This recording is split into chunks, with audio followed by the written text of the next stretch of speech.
Pronto, daqui a pouquinho vai... Nós vamos falar hoje sobre os aspectos processuais do Código de Proteção e Defesa do Consumidor. Lembrando que esta matéria se transformou numa matéria extremamente importante, não apenas para o direito do consumidor, porque os aspectos processuais que se encontram nos artigos 81 e seguintes do Código de Proteção e Defesa do Consumidor são aplicados para todos os casos envolvendo interesses difusos e coletivos. Isto ocorre porque o artigo 90 da Lei 8.078/90 estabelece que se aplica ao Código de Defesa do Consumidor todas as regras relativas à ação civil pública no que forem compatíveis. E a própria Lei da Ação Civil Pública, reformulada quando da entrada em vigor do Código de Defesa do Consumidor, consagra no seu artigo 21 que aplica-se à Lei da Ação Civil Pública todas as normas processuais previstas nos artigos 81 e seguintes da Lei 8.078, de 11 de setembro de 1990, naquilo que houver compatibilidade. Por isso, inclusive, a doutrina fala com muita razão que a parte processual do Código de Proteção e Defesa do Consumidor não é apenas uma parte que trabalha com a proteção individual do consumidor e também não é apenas uma parte que trabalha com a proteção transindividual dos consumidores, mas é um autêntico código de processo coletivo.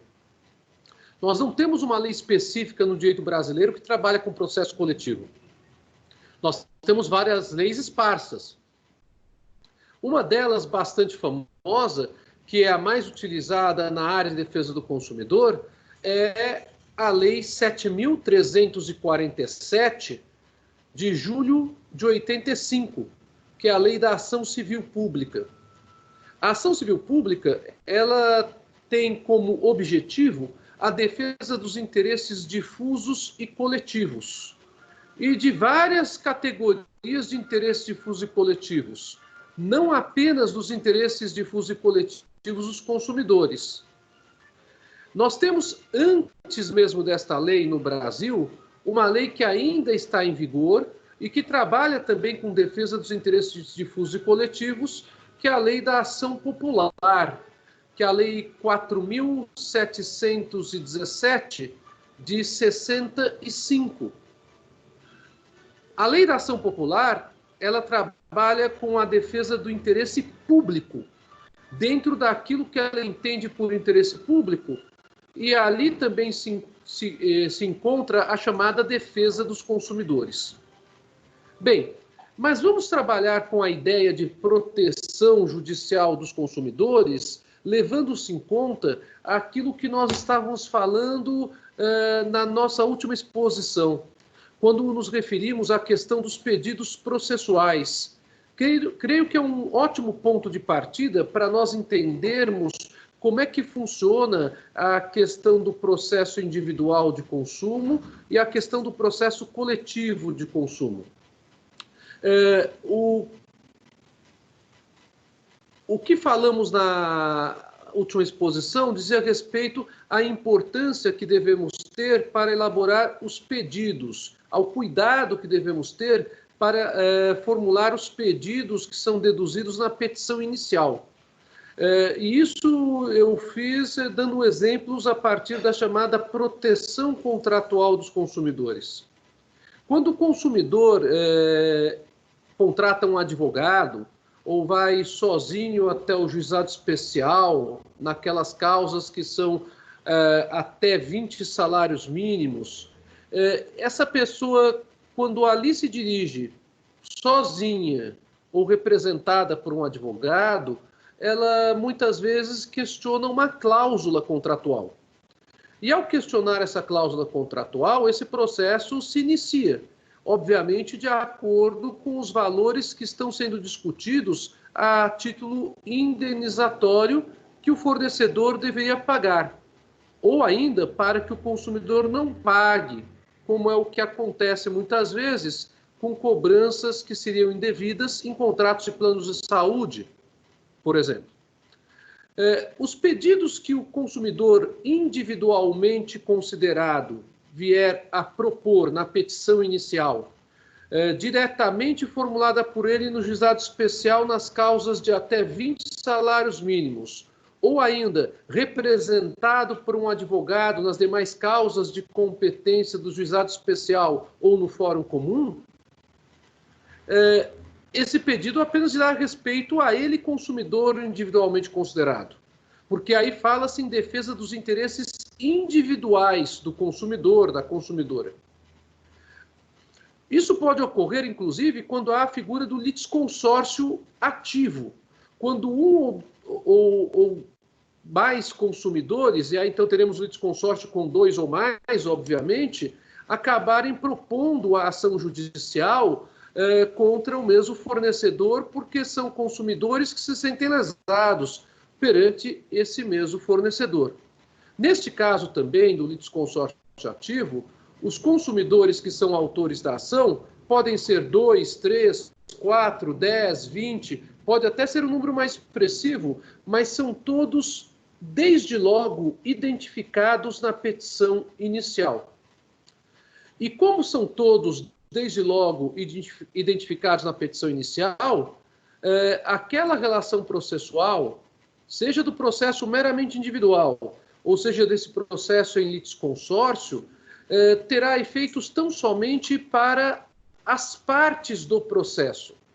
É aquela velha regra do processo civil, que possivelmente vocês já estudaram, porque por causa vocês já estão no meio do curso, que é a res inter alios, ou seja, a relação processual é coisa restrita às partes. Mas, na preocupação que existe para a chamada proteção de interesses transindividuais, nós temos uma visão um pouquinho diferente.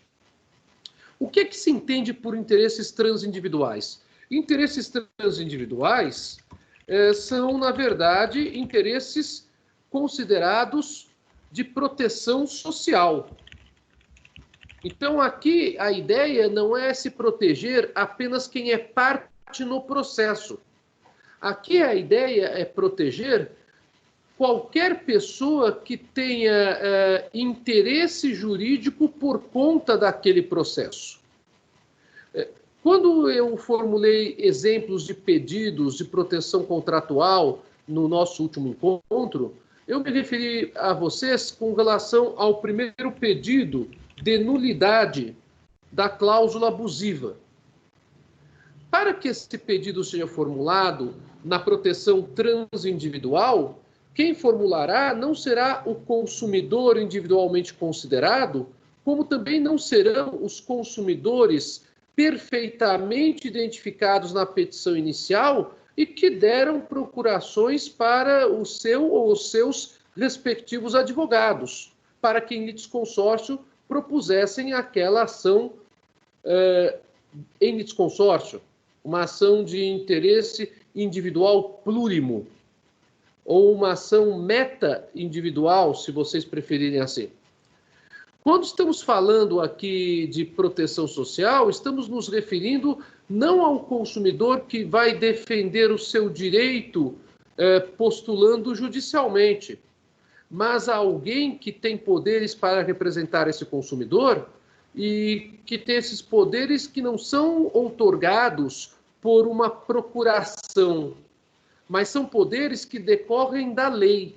Nesse sentido, o artigo 5º da Lei da Ação Civil Pública, que é reproduzido quase igualzinho no artigo 82 do CDC, estabelece que entidades têm legitimidade para proteger interesses transindividuais. E lembrem-se, como eu falei para vocês, a nossa aula é de direito consumidor, mas o processo coletivo que trata desses interesses transindividuais é um processo que pode ser aplicado em suas regras ao direito ambiental, ao direito da infância e da juventude, ao direito do idoso, à proteção do patrimônio histórico, artístico, literário ou paisagístico, a proteção dos investidores do mercado imobiliário, que inclusive foi uma pergunta que me foi feita outro dia, acho que até mesmo por esta turma, se não estou equivocado, que foi numa aula de direito do consumidor, a proteção da defesa da concorrência em razão da lei antitrust. Mas falando de direito do consumidor, que é o nosso tema, nós podemos ter também essas entidades que têm autorização da lei para proteger interesses transindividuais. Quais são elas? O Ministério Público, que inclusive historicamente acabou se destacando na proteção dos interesses transindividuais, que são os interesses difusos, os interesses coletivos e os interesses individuais homogêneos. Já vou explicar isso para vocês. O Ministério Público é a instituição que, sem sombra de dúvidas, mais efetivou ações civis públicas na história do direito brasileiro. Como instituição com previsão constitucional, o Ministério Público, nos termos do artigo 127 da Constituição, é uma instituição essencial à justiça e que tem por finalidade a defesa dos interesses sociais, que é justamente o caso. Os interesses transindividuais são interesses protegidos socialmente, e também o Ministério Público tem atribuição constitucional para a defesa dos interesses individuais indisponíveis.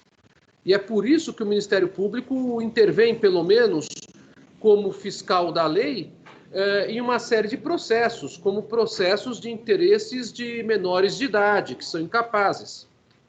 Então, o Ministério Público é uma entidade que tem legitimidade tanto para propor a ação popular, que não vamos falar dela hoje, só fiz aquela referência no início da aula, como a presidir o inquérito civil, que é um procedimento de natureza investigativa, como ainda a propor ação civil pública.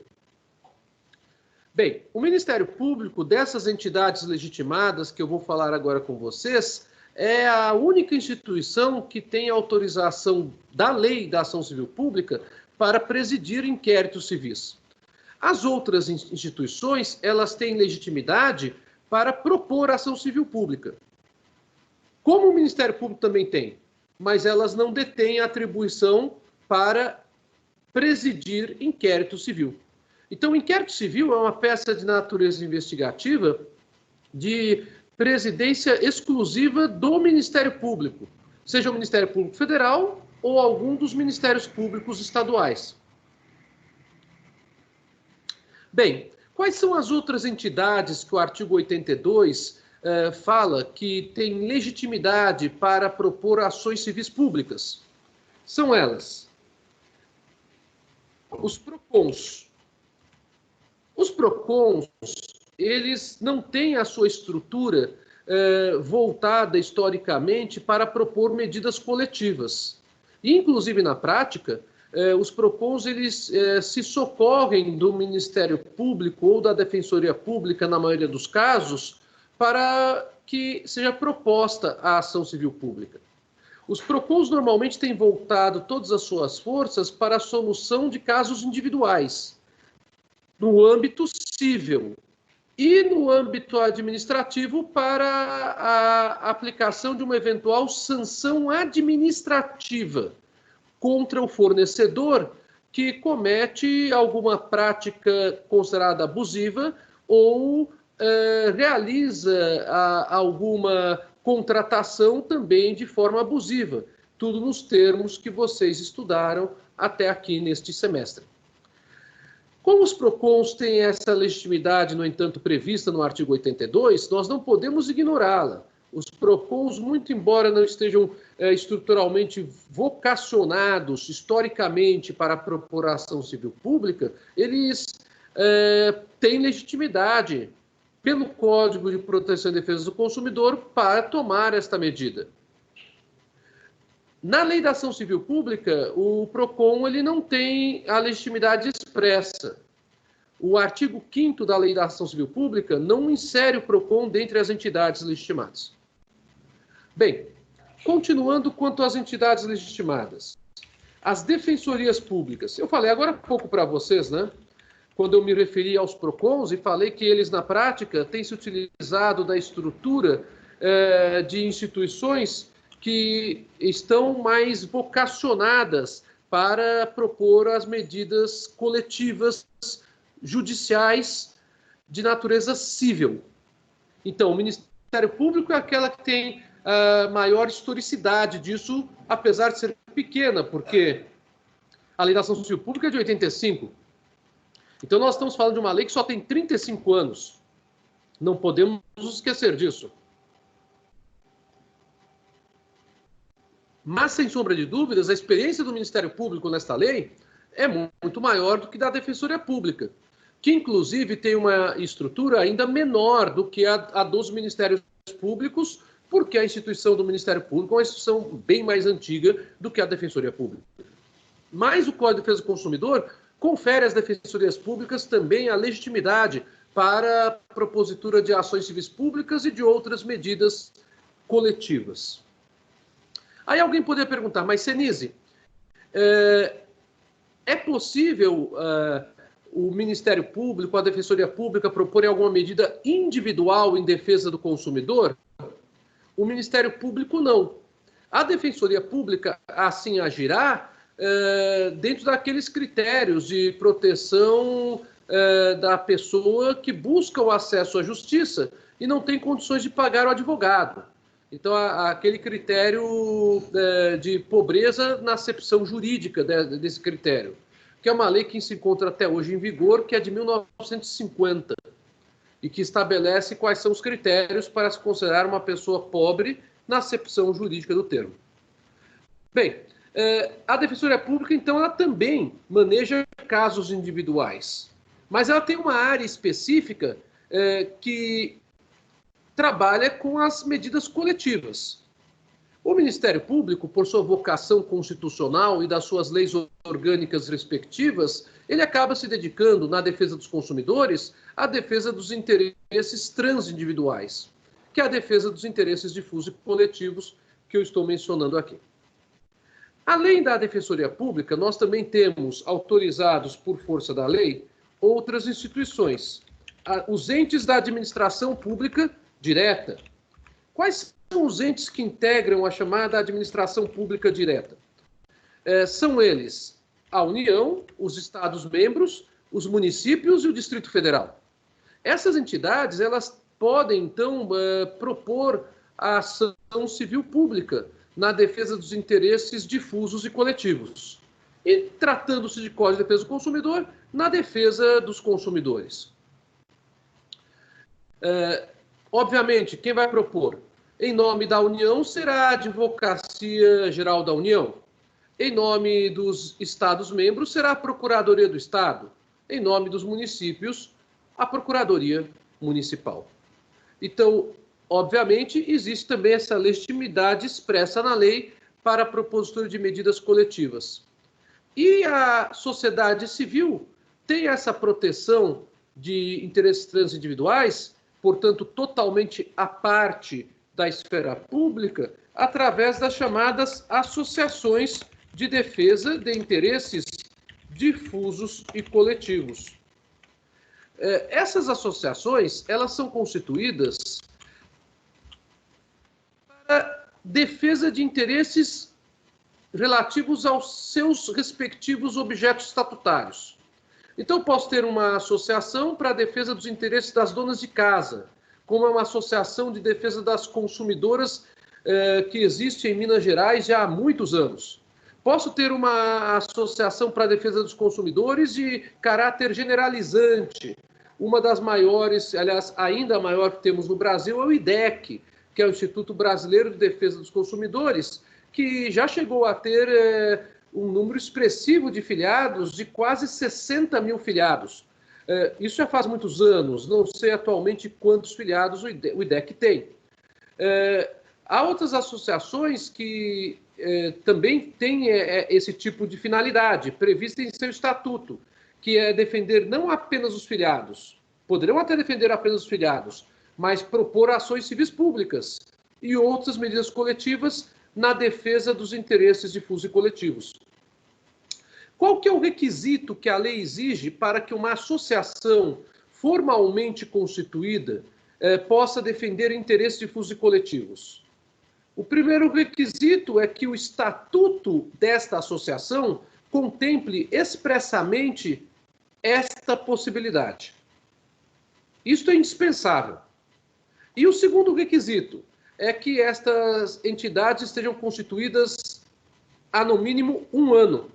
Mas esse requisito do prazo de 1 ano, ele pode ser dispensado pelo juiz quando ele considerar que o pedido que está sendo formulado, ou os pedidos que estão sendo formulados na petição inicial por aquela associação, são considerados de natureza relevante. Então, essa questão do prazo anual de existência das associações também é uma questão que pode ser superada. Bem, além disso, nós temos que aqui distinguir o papel das associações. Eu falei há pouco para vocês que o Ministério Público ele se preocupa com os interesses difusos e coletivos dos consumidores. Até mesmo porque, para interesses individuais, nós temos tanto a Defensoria Pública como a advocacia gratuita, dentro daqueles convênios que a OAB tem com o Poder Judiciário, em várias comarcas de todos os estados da federação. E isso é muito importante porque as defensorias públicas ainda não têm uma abrangência e uma estrutura tão ampla para chegar a atingirem todas as comarcas para a defesa de consumidores que precisam de assistência judiciária gratuita. Então, o Ministério Público se destina a interesses difusos e coletivos. Já tem inquérito civil para quaisquer interesses difusos e coletivos, preside esse inquérito civil, tem poderes requisitórios os mais amplos possíveis. Os poderes requisitórios que a Lei da Ação Civil Pública oferece para o promotor de justiça ou para o procurador da República, tratando-se de Ministério Público Federal, são poderes quase que iguais ao do juiz ou do desembargador. Então, são poderes muito fortes. E o Ministério Público, às vezes, nem propõe a ação civil pública porque consegue celebrar um acordo que beneficia a coletividade em geral dos consumidores, no caso da nossa matéria, e esse acordo se chama Termo de Compromisso de Ajustamento de Conduta. Eu vou anotar aqui essa expressão, os TACs. Certamente alguns de vocês já ouviram falar dessa expressão, Termos de Ajustamento de Conduta. O nome é Termo de Compromisso de Ajustamento de Conduta. Esses termos de ajustamento de conduta, eles têm a natureza de título executivo extrajudicial. É o que diz a nossa Lei da Ação Civil Pública. Então, o Ministério Público já tem muita coisa para fazer na área dos interesses difusos coletivos. A Defensoria Pública, ela não preside inquéritos civis, mas ela pode, obviamente, propor as medidas coletivas, como eu falei. E ela tem também a assistência jurídica gratuita. Então, ela também tem vários afazeres. Tanto que ela precisa da advocacia, da assistência judiciária pela OAB para atender a toda demanda. As associações de defesa dos consumidores, elas podem tanto proteger apenas os filiados delas, como também podem proteger os interesses difusos e coletivos, no caso dos consumidores. No nosso caso, porque a nossa matéria é direito do consumidor. Quando é que a associação protegerá apenas os interesses de seus filiados? Para isso, é necessário que o juiz analise a petição inicial. Na própria petição inicial, a associação, ao formular o pedido, ela indicará se estará defendendo apenas os seus filiados ou se está defendendo os interesses difusos e coletivos, pelo simples fato de indicar que pede que a sentença beneficie apenas aos seus filiados. Isso é possível? É possível. Aliás, é o que normalmente qualquer associação faz. Porque há associações que não têm no objeto estatutário a previsão de defesa dos interesses difusos e coletivos. Vamos supor, então, que a Proteste, que é uma outra associação de defesa do consumidor, para que não se fale que eu falei apenas do IDEC, venha tomar uma medida limitada aos interesses de seus filiados. Ela poderá, assim, agir? Poderá. E aí ela deixará isso claro nos pedidos que ela fará no final da petição inicial. Por isso que é tão importante identificarmos os pedidos. Quando uma associação age nos interesses exclusivos de seus filiados, ela age devendo juntar com a petição inicial a autorização assemblear ou a previsão estatutária expressa que permita a ela, a associação, defender os interesses de seus filiados em juízo. Essa autorização assemblear é uma exigência da nossa Constituição Federal. É o artigo 5º da Constituição que trabalha com o direito fundamental das associações representarem os interesses de seus filiados, em juízo ou fora dele, bastando, para tanto, que tenham a expressa autorização assemblear. Percebam vocês, então, que quando uma associação promove uma medida na defesa restrita dos seus filiados, nós não estamos trabalhando com a ação civil pública, mas estamos trabalhando com a ação constitucional do artigo 5º da nossa Constituição. Se não me falha a memória, inciso 21. Ali vocês encontrarão, então, a base, que não é apenas de uma lei ordinária, mas é a base constitucional, porque trabalha com direitos e garantias fundamentais. Quando a associação limita a sua atuação para a defesa dos filiados dela. Nas ações civis públicas, não é assim. Nas ações civis públicas, as associações, em razão da previsão estatutária de defesa dos interesses difusos e coletivos que elas inseriram nos estatutos, elas têm o poder de promover as ações civis públicas e as ações coletivas, independentemente de autorização assemblear, porque elas têm essa autorização dada pela lei ordinária expressamente, seja o Código de Defesa do Consumidor no artigo 82, seja a Lei da Ação Civil Pública no artigo 5º. Então percebam aqui como é importante sabermos distinguir quando a associação tem legitimidade para a defesa limitada dos seus filiados e quando ela tem legitimidade para a defesa dos interesses difusos e coletivos. Percebam vocês como o pedido ou os pedidos da petição inicial são importantíssimos, são indispensáveis para serem analisados. E por que uma petição inicial tem que ser tão cuidadosamente elaborada? Justamente para distinguir qual é o alcance das pessoas que estão sendo representadas por aquela medida. Numa ação individual, eu sei qual é o alcance.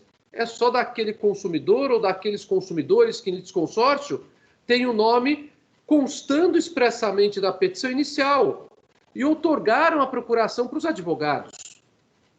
Já na ação que a associação promove com base na Constituição, que limita-se à defesa dos filiados dela, eu não tenho todos os filiados arrolados na petição inicial. O que eu tenho é a petição inicial acompanhada da autorização assemblear ou de documento, que é o estatuto da associação, que demonstre que aquela associação já tem autorização por força do estatuto para defender judicialmente os interesses dos filiados sem a necessidade de autorização assemblear. Percebam, então, vocês que aqui já temos uma outra situação. Não constarão os nomes de todos os filiados na petição inicial. Na ação civil pública, então, a situação fica ainda mais diluída. Por quê? Na ação civil pública, estamos falando de proteção de interesses transindividuais. Na ação civil pública, não constam os nomes dos consumidores protegidos na inicial. Aliás, na ação civil pública, às vezes sequer aparecerá o nome de alguns consumidores, a menos que as entidades legitimadas que propõem a ação civil pública citem a título de exemplo esses nomes.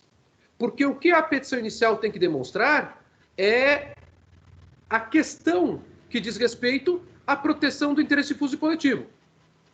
E ela não precisa nem citar o nome a título meramente exemplificativo que teria uma repercussão social com outros casos iguais. Ela pode simplesmente juntar a prova de que alguns consumidores têm esses casos, mas não precisa nem citar esses nomes na petição inicial. Aliás, não há condições numa petição inicial de ação civil pública de se mencionar os nomes de todos os consumidores que estão sendo protegidos. E aí é que vem a explicação. O que se entende por interesses difusos e coletivos? Os interesses difusos e coletivos são chamados interesses sociais. Sociais não de uma associação ou de uma pessoa jurídica, sociais da coletividade em geral. O artigo 81, no parágrafo único, define para cada um de nós o que são os interesses difusos, o que são os interesses coletivos e o que são os chamados interesses individuais homogêneos. A definição é legal. É uma construção, sem sombra de dúvidas, muito interessante, que a doutrina brasileira trouxe da Itália para o Brasil, que diz respeito à definição de interesses difusos e coletivos. Percebam qual que é a ideia que gira em torno desses três conceitos. Interesses difusos e coletivos, inspirados no direito italiano. Interesses individuais homogêneos, criação brasileira. Vamos falar um pouquinho sobre esses interesses, que são interesses transindividuais. Então, numa ação civil pública ou numa medida coletiva proposta por alguma das entidades que a gente conversou até aqui, necessariamente os pedidos da petição inicial sobre o mérito versam sobre um desses três tipos de interesses. Ou serão interesses difusos, ou serão interesses coletivos, ou serão interesses individuais homogêneos. O interesse mais diluído, que é o interesse que diz respeito a qualquer pessoa indeterminada, isto é, não tenho condições de identificar quem são todas as pessoas que integram aquela coletividade de maneira geral, são os interesses difusos. Os interesses difusos são interesses ou necessidades, porque a expressão interesse em direito tem a mesma base da economia e da sociologia. Então, interesse é necessidade ou utilidade sentida por uma pessoa. Essa necessidade ou utilidade pode até ser realmente necessária, realmente imprescindível. Às vezes isso é psicologicamente, como é o caso quando nós queremos comprar mais um par de sapatos, tendo vários pares de sapatos no armário. Ou quando queremos trocar o nosso smartphone, porque saiu o smartphone de uma geração mais atualizada, e então não quero ficar com uma geração anterior, embora aquele smartphone até servisse muito bem para o serviço que eu já estava dando a ele. Então, as necessidades em direito são os interesses. Interesses difusos são as necessidades reais ou psicológicas de uma coletividade de pessoas. Essa coletividade de pessoas diz respeito a pessoas que são indeterminadas, porque são pessoas que não podem ser todas elas identificadas. Como é que eu vou identificar quem são todas as pessoas que moram no bairro da Bela Vista, por exemplo, em São Paulo? Não há como se fazer isso. Ou como é que eu vou identificar quem são exatamente todas as pessoas que transitam por São Paulo de segunda a sexta no trânsito? Como vocês podem perceber, é algo que é impraticável. Há uma expressão bastante interessante que vem da doutrina, que é a seguinte: os interesses difusos são interesses de todos nós. E por serem interesses de todos nós, não são interesses de ninguém, porque não há condições de identificarmos todos nós. Eu consigo trazer como exemplo um número até grande de pessoas, mas nunca conseguiria atingir o número total delas. Então, a proteção dos interesses difusos é a proteção de necessidades pessoais indeterminadas. Essas pessoas não têm um vínculo jurídico entre si ou com o fornecedor, no nosso caso aqui, porque estamos falando de direito do consumidor. Elas, pura e simplesmente, têm uma proteção a mais diluída possível. Em que situações eu posso trabalhar com pedidos que dizem respeito à proteção tão diluída assim de pessoas em direito do consumidor? Nas situações de oferta, de publicidade e de outras práticas comerciais, estou aqui anotando, que não dizem respeito a contratos em andamento.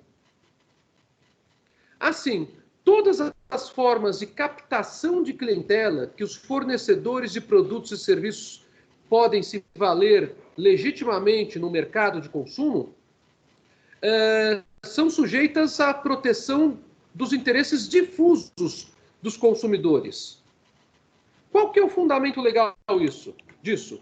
O artigo 29, que a gente estudou, foi uma das primeiras coisas que a gente estudou esse semestre. Não sei se vocês estão lembrados.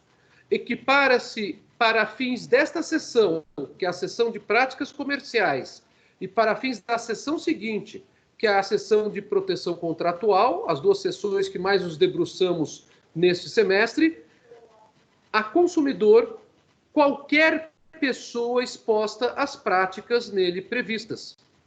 Então, qualquer um de nós é equiparado a consumidor. Então, eu posso, por exemplo, ter numa ação civil pública um pedido para cessação da publicidade. Esse é um pedido que beneficia a qualquer pessoa, porque qualquer pessoa está exposta a essas práticas. Eu posso pedir ainda numa ação civil pública, por exemplo, uma outra obrigação de não fazer, porque cessar a publicidade não veicular a publicidade. Então, é uma obrigação de não fazer também. Eu posso ter também como obrigação de não fazer um outro pedido que é bastante comum, o pedido de não ser inserida nos futuros contratos de adesão daquele fornecedor uma determinada cláusula contratual que seria abusiva. Então, o pedido de não inserção nos contratos futuros é um pedido de proteção de interesses difusos também. Esses pedidos podem ser formulados tanto liminarmente como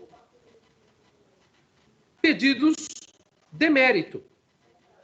Claro que liminarmente nós estaremos trabalhando com uma ideia de indício processual. A decisão liminar ela é uma decisão de natureza provisória, é uma decisão de natureza processual, não é uma decisão que decide o direito substantivo, como vocês já aprenderam em teoria geral do processo. Então, a obrigação de não fazer é um recurso bastante comum em direito do consumidor, para que não seja veiculada aquela publicidade ou aquela oferta, ou ainda para que não seja incluída uma determinada cláusula contratual que seria abusiva nos contratos futuros daquele fornecedor. Bom, demos então uma pincelada sobre a ideia de interesses difusos. Vamos falar agora um pouquinho sobre a ideia de interesses coletivos. Com relação aos interesses coletivos, o artigo 81, no seu parágrafo único, inciso 2º, define os interesses coletivos como necessidades de pessoas indeterminadas, que até poderiam ser todas elas identificadas, porém com bastante dificuldade. Então, são pessoas indeterminadas, porém determináveis. Isso é bastante comum, essa expressão na doutrina. E por que, apesar de ser muito difícil identificar quem são todas essas pessoas, seria até possível com um trabalho hercúleo fazer-se isso? Porque essas pessoas já possuem um vínculo jurídico comum.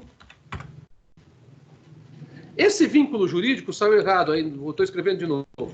Esse vínculo jurídico comum diz respeito ao vínculo que elas passaram a ter entre si ou com o fornecedor do produto ou do serviço, porque se relacionam contratualmente com ele. Percebam, então, como a situação aqui é diferente. O artigo 81, quando define interesses coletivos, trabalha com a ideia de que os interesses coletivos são os interesses de classes, grupos ou categorias de pessoas vinculadas entre si juridicamente. Então, existe um vínculo jurídico. É diferente da proteção dos interesses difusos, onde não há vínculo jurídico. Há pura e simplesmente uma situação fática. Há pura e simplesmente relações de fato. Aqui não. Aqui nós temos vínculos jurídicos estabelecidos. Por isso, quando falei na aula de cláusulas abusivas sobre o pedido de nulidade de cláusula, ou de revisão judicial da cláusula, para que o juiz, então, declare aquela cláusula nula e a substitua de forma a reequilibrar a relação contratual, eu mencionei para vocês que quando o pedido é de nulidade de uma cláusula contratual, o caso é de proteção de interesses coletivos. Quando esse pedido de nulidade é formulado em uma medida coletiva. Então, claro, o consumidor individualmente considerado, ou em litisconsórcio ativo, pedindo a nulidade de uma cláusula porque seria abusiva, estará tendo seus interesses submetidos e protegidos através do advogado e diante do provimento jurisdicional correspondente. Mas, nas ações civis públicas, a situação é outra. As entidades do artigo 82, MP, Defensoria, entidades de administração pública direta, as associações de defesa dos consumidores, no caso de direito do consumidor, eles trabalham com relações jurídicas estabelecidas, mas eles não têm nem a obrigação e nem como estabelecer quais são todas essas relações jurídicas firmadas. Então, não é necessário, por exemplo, a Associação de Defesa dos Consumidores, quando está defendendo os interesses de todos os consumidores contratantes e não apenas dos seus filiados, juntar todos os contratos de todos os consumidores contratantes que ela está protegendo. Seria uma insanidade. Imaginem vocês uma ação civil pública proposta contra grandes grupos, como, por exemplo, um banco. Nós temos bancos com milhares e milhares de clientes, juntando todos os contratos de mútuo federatício, de mútuo oneroso, são os contratos de empréstimo, ou de empréstimo consignado, que é um outro tipo de mútuo, que é aquele mútuo que o banco já desconta diretamente da fonte empregadora o valor da prestação. Como é que eu como entidade legitimada, poderia ser obrigado a juntar todos esses contratos? Não é necessário. Essa que é a grande vantagem da ação civil pública. A ação civil pública e as medidas coletivas em geral, além de descongestionarem o poder judiciário de um número gigantesco de ações individuais, elas proporcionam uma defesa de maior alcance social. Por isso que se fala em proteção dos interesses sociais. Por isso que se fala aqui em direito civil e em direito do consumidor de dano social, dano à sociedade.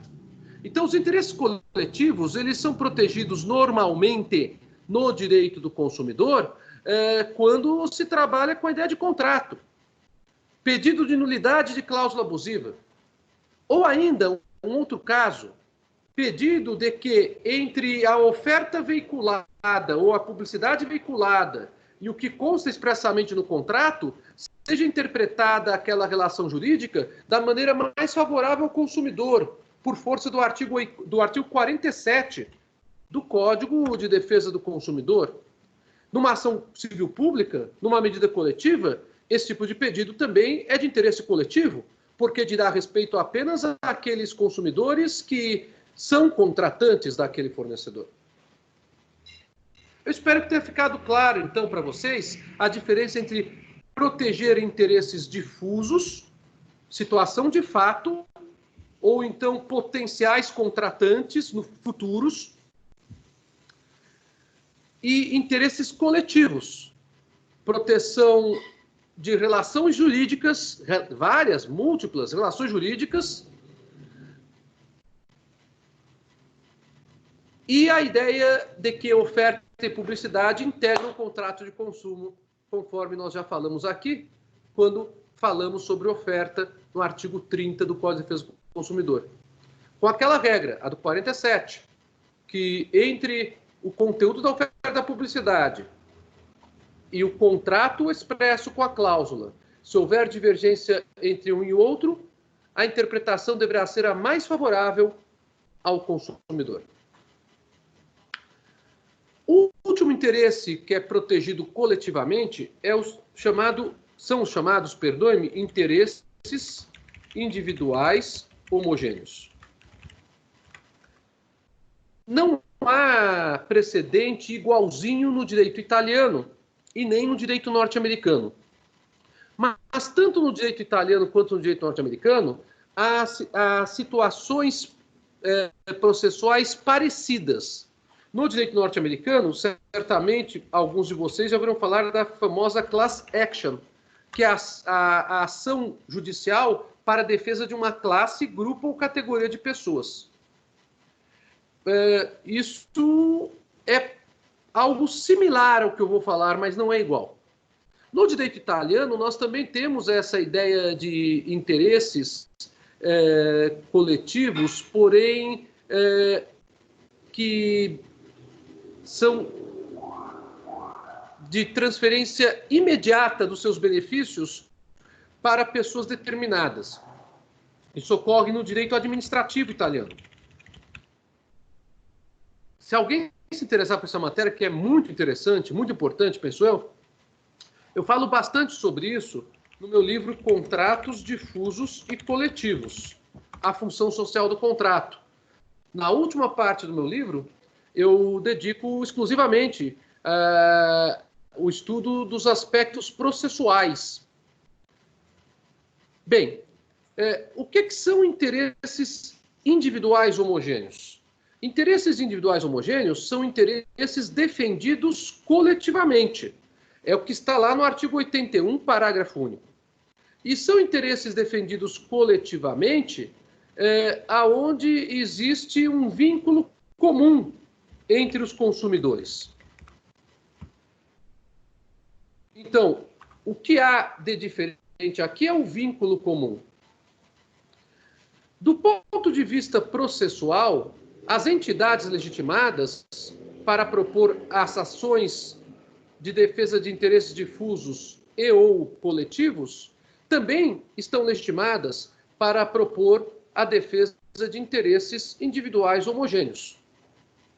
Então não se confundem os interesses individuais homogêneos com os interesses chamados individuais plúrimos, que são aqueles de litisconsórcio, que eu falei há alguns minutos atrás.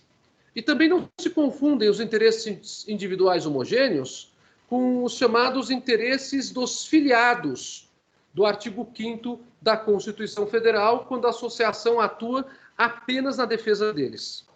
Os interesses individuais homogêneos são também protegidos via ação civil pública ou medidas coletivas.